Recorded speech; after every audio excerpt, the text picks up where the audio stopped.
This is Daily Armenia, CivilNet's daily news digest. Here's what you need to know today.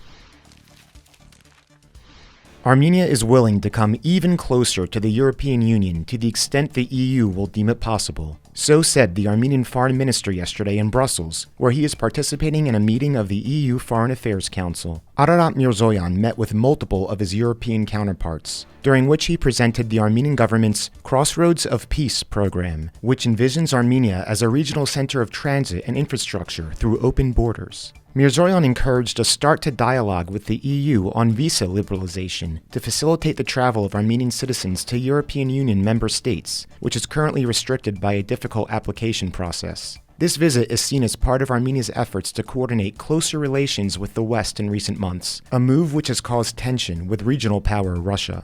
Against the backdrop of these strained relations, one of Mirzoyan's notable meetings on the sidelines of the gathering was held with Ukrainian Foreign Minister Dmytro Kuleba. The meeting led to controversy on Armenian social media, but for an unexpected reason. That's because the photo released of it appeared to show the Armenian flag was not present next to the Ukrainian one in the background, a violation of diplomatic protocol.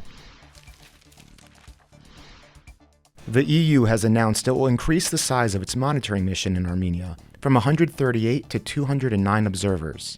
EU High Representative for Foreign Affairs Josep Borrell called it a first step in increasing cooperation with Armenia. Borrell called the mission size increase an important contribution to the peace efforts, as it is a way of increasing the stability of Armenia's international border with Azerbaijan. The European Union's border monitoring mission in Armenia reached full operational capacity in October with the opening of a headquarters in the town of Yekhetnadzor in the Vyaltsz region. It was the sixth such forward operating base opened on Armenian territory to coordinate patrols of the Armenia-Azerbaijan border every week. The mission has operated since February, when Brussels moved to dispatch about 100 unarmed civilian monitors to the Armenian side of the border, following a formal request from Yerevan. The EU has run a similar observation mission in Georgia since the end of that country's war with Russia in 2008.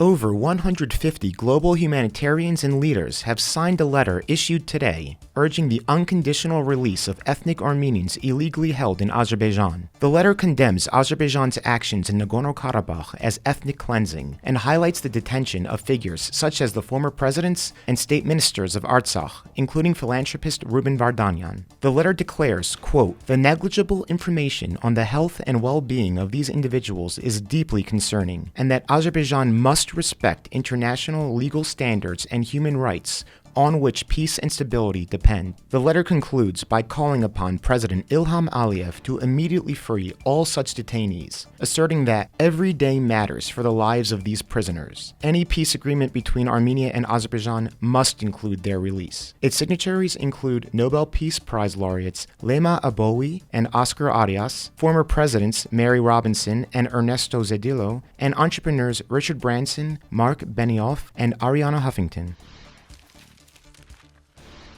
Be sure to check out our latest interview with Artyom Geramian, director of Armenia's International Chamber for Mining, about opportunities to harness Armenia's mineral wealth for economic and energy security while balancing environmental protection. You can find a link to the full conversation in the video description. And finally, the CivilNet number of the day is 282. That's the number of days from the start of Azerbaijan's blockade against Nagorno-Karabakh, exactly a year ago today, until the September 19th lightning offensive, which resulted in the forcible displacement of nearly all the region's Armenians.